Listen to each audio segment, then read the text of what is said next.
There's 10 more fouls today than when you guys previously played Los Angeles. It seemed like McDonald was especially, I guess, chippy and vocal today. Were you expecting that coming in? Yeah, I think everybody's physical with me. They get away with things that, probably other people don't get away with. Constant fouls, trash talk, public disrespect. This is the price Caitlin Clark had to pay for being too good.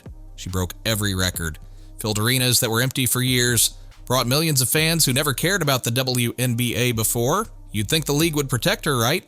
Wrong. Instead, players targeted her, not with defense, with violence, eye pokes, blindside hits, cheap shots that had nothing to do with basketball. And the worst part, some of these attacks didn't even happen on the court. They happened in interviews on social media and right in front of her own fans. Clark saved women's basketball, but 6 players made sure she paid for it every single step of the way. And now she'll never respect them again. Let's expose exactly who crossed the line. J.C. Sheldon and Caitlin Clark have history. Back in college, when Clark was at Iowa and Sheldon played for Ohio State, things got heated. Clark went 0-3 against Sheldon early in her career, and apparently Sheldon never forgot about it. Fast forward to June 2025, and these two are facing off in the WNBA Connecticut Sun versus Indiana Fever. What should have been just another professional game turned into something way more personal. During the game, Sheldon went straight for Clark's face and poked her in the eye. Not a basketball play, not an accident, a deliberate eye poke. Clark immediately confronted her about it because who wouldn't? But instead of apologizing or backing down, Sheldon pushed her. Just shoved Clark right there on the court. Things escalated fast. Marina Mabrey jumped in and knocked Clark straight to the ground. The whole situation turned into a full-on scuffle between both teams. But here's where it gets even worse. Fans who watched the footage closely spotted something disturbing. Sheldon wasn't just playing rough, she was being straight up dirty. Evidence showed Sheldon grabbing Clark's arm and digging her nails in. Multiple angles caught her taking swipes at Clark's eyes, and get this, she had what fans described as an evil smile on her face the entire time. This wasn't heat of the moment stuff, this was calculated. Clark had enough. She looked Sheldon dead in the eyes and told her, "Yes, I can. I can do whatever the F a kick I want to do," before shoving her away. And honestly, good for her. Because this Ohio State rivalry should have stayed in college, but Sheldon brought it into the pros and made it personal. Here's what really gets me though. The refs barely did anything about it. A poke to the eyes, a shove. Players getting knocked to the ground, and the officials just let it slide like it was normal basketball. This wasn't an isolated incident either. All season long, Clark took hit after hit, foul after foul, and the refs acted like they didn't see it. Flagrant fouls that should have been called immediately, ignored. Dangerous plays that could have ended her career, just regular contact according to them. It's like the league wanted Clark to succeed just enough to bring in viewers, but not enough to actually protect her. And you know who could have done something about all this? The person literally in charge of the entire league. Kathy Engelbert, remember that name? She's the WNBA commissioner, the person responsible for making sure the league runs fairly, that players are protected, and that the game stays clean. Her job is literally to handle situations exactly like what was happening to Clark. But instead of standing up for the player who was single-handedly bringing millions of dollars in attention to her league, Engelbert did something unthinkable. Behind closed doors, she was apparently telling people that Caitlin Clark should be grateful. Grateful for what, you ask? According to leaked reports, Engelbert said Clark should be thankful she makes $16 million off the court, because without the platform the WNBA gives her, she wouldn't make anything. Let that sink in. The commissioner of the league was basically saying Clark owes everything to the WNBA, not the other way around. Even worse, she allegedly told people that players should be on their knees thanking Clark for bringing attention to the league. Now, you'd think after comments this explosive became public, Engelbert would reach out to Clark privately. Apologize, explain, clear the air. Something, anything. But nope, radio silence. Clark herself confirmed that the commissioner never once reached out after those statements went public. Completely ghosted her. The one person who should have been protecting the league's biggest star couldn't even pick up the phone. And here's the wildest part. Even Adjon Wilson, who we'll talk about later, said she was disgusted by Engelbert's comments about Clark. When other players in the league are calling out your commissioner for how she treats someone, you know it's bad. Engelbert had one job: protect all players equally and keep the league growing. Instead, she downplayed Clark's impact while letting everyone else take shots at her. This wasn't leadership. This was betrayal from the very top. But Engelbert wasn't the only person in a position of power who tried to knock Clark down before she even got started. Diana Taurasi is a WNBA legend, no debate there, multiple championships, countless records, and one of the greatest to ever play the game. So when she spoke about Caitlin Clark before the 2024 season, people listened. And what did Taurasi say? Reality is coming. Those two words became a warning shot heard across the entire basketball world. She told everyone that Clark was about to face grown women in the WNBA and it wouldn't be like college anymore. The implication was clear. Clark was overhyped and about to get humbled. When people pushed back on her comments, Taurasi doubled down. She called Clark's fans sensitive for being upset about what she said. She acted like she was just giving tough love, preparing everyone for what was about to happen. But here's the thing, Taurasi wasn't trying to mentor Clark or give her advice. She was trying to put her in her place before she even stepped on the court. Then Clark actually started playing.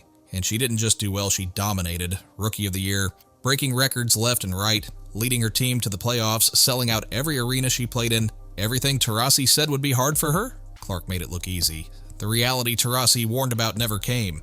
Instead, Clark proved she belonged from day one. Taurasi eventually had to backtrack. When she announced her retirement, she joked, "Unfortunately, reality is coming to me now." It was her way of admitting she was wrong without actually saying the words, "I was wrong." But the damage was already done. She tried to diminish Clark before giving her a chance, and when Clark proved her wrong, all Taurasi could do was make jokes about it. This is what separates great players from great leaders. Great players dominate on the court. Great leaders lift up the next generation. Taurasi chose to tear down instead of build up, and that's something Clark won't forget. The legend couldn't handle the fact that someone new was taking over the spotlight she'd held for so long. At least Taurasi's disrespect came with words.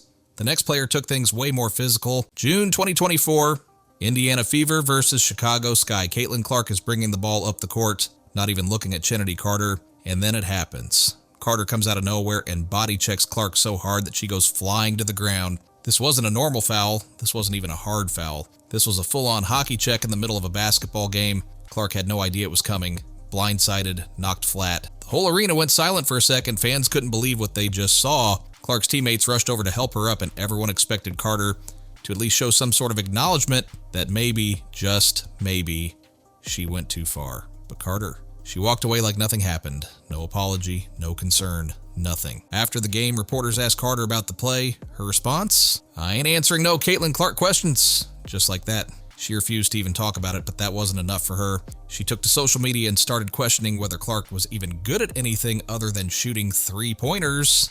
Imagine that, knocking someone down from behind, refusing to explain yourself, and then going online to trash their skills. The WNBA eventually reviewed the play and upgraded it to a flagrant 1 foul. That's the league's way of saying it was dangerous and unnecessary. But Carter showed absolutely no regrets. She never apologized, never acknowledged it was dirty. She acted like she was the victim for getting called out. Here's what makes this so much worse. Carter didn't just attack Clark's body, she tried to attack her reputation too. By going online and questioning Clark's overall game, she was trying to make people think Clark didn't deserve the attention she was getting. It was jealousy mixed with violence, and Carter didn't even try to hide it. Clark handled it with class like she always does, but you better believe she remembers exactly who Chennedy Carter is and what she did. That's not something you just forget. The cheap shot was bad enough, but at least it was over in seconds. The next player made her hatred of Clark a season-long spectacle. Angel Reese and Caitlin Clark. This rivalry goes all the way back to the 2023 NCAA championship game when Reese's LSU beat Clark's Iowa. Reese waved her hand in front of her face, doing the "you can't see me" gesture right at Clark, and it became one of the most talked about moments in women's college basketball. The rivalry was born, but when they both entered the WNBA, most people thought they'd leave the college drama behind. Reese had other plans. Remember that Chennedy Carter cheap shot we just talked about, the one where Clark got knocked to the floor? Reese was on the bench for Chicago Sky that game, and cameras caught her celebrating, not just clapping, full-on cheering and celebrating while Clark was on the ground. Think about that for a second. Your fellow professional athlete just got blindsided with a dangerous hit, and you're celebrating it. That's not rivalry, that's personal hatred. After the game, Reese refused to show up to the post-game press conference. The league fined her $1,000 for skipping it. She didn't care. She'd rather pay the fine than answer questions about why she was celebrating violence against another player. But Reese wasn't done. She started making public statements about how the NBA's popularity wasn't just because of Clark. In one interview, she said, "The reason why we're watching women's basketball is not just because of one person, it's because of me too." On paper, that sounds reasonable. Multiple players contribute to the league's growth, but the timing and the way she said it made it clear she was trying to take credit for what Clark was doing. Later in the season, Reese and Clark got into a physical altercation during a game that resulted in a flagrant foul on Reese. The refs had to separate them after everything that happened. Clark was asked about their relationship, and she kept it real. "We're not best friends, by any means." That's Clark's polite way of saying she has zero respect for Reese anymore. Here's what's frustrating about Reese's behavior. She's a talented player. She didn't need to ride Clark's coattails for attention. She could have just focused on her own game and let her skills do the talking. Instead, she chose to celebrate violence, demand equal credit, and turn their rivalry into something toxic. The college championship was over. They were both pros now, but Reese couldn't let it go, and that obsession destroyed any chance of mutual respect between them. Reese wanted the spotlight so badly that she was willing to tear Clark down to get it. But the next player took a different approach. She tried to explain away Clark's success entirely. Aja Wilson is the reigning WNBA MVP, two-time champion, one of the most dominant players in the league. She's earned her place at the top, but when Caitlin Clark entered the league and immediately started getting massive attention, Wilson couldn't just let it be about basketball. She had to make it about something else. In an interview, Wilson was asked about Clark's popularity and why she was getting so much attention. Her response? I think a lot of people may say it's not about black and white, but to me it is. Just like that, she attributed Clark's success to her race, not her record-breaking college career, not the logo three-pointers, not the fact that she led Iowa to back-to-back championship games. According to Wilson, Clark was popular because she's white. Wilson went on to say she was mentally tired of people saying things like, Aja, you're only known because of Caitlin, or we're only here because of Caitlin. She was frustrated that Clark was getting credit for bringing new fans to the league. But here's the thing. Those fans were coming because of Clark, the numbers don't lie. Attendance skyrocketed, TV ratings doubled. Merchandise sales went through the roof.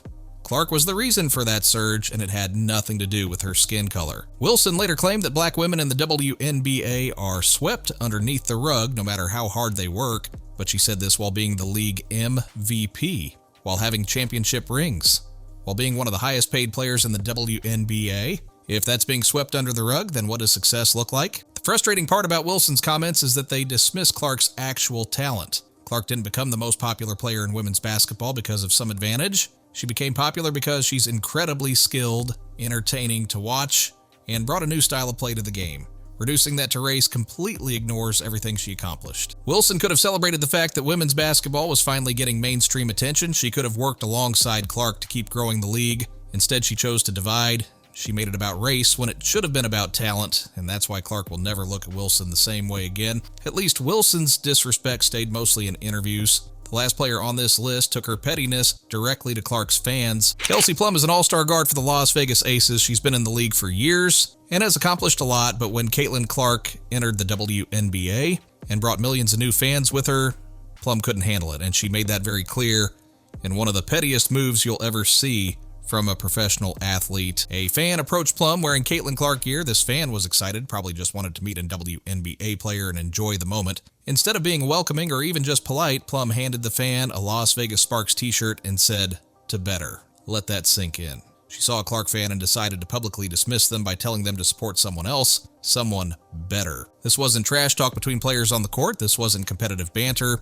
This was a veteran player disrespecting a fan of the league, a fan who was helping grow women's basketball, a fan who probably bought a ticket to watch these women play, and Plum treated them like they were supporting the wrong player. The move exposed everything wrong with how some veterans treated Clark's arrival. They saw her as a threat instead of an opportunity. They saw her fans as annoying instead of valuable. Plum's actions showed that she felt threatened by the new generation taking over, and instead of embracing it, she tried to push it away. Clark's fans are passionate. They show up, they buy jerseys, they watch every game. They're exactly what the WNBA needed for years. And Plum basically told them they weren't welcome.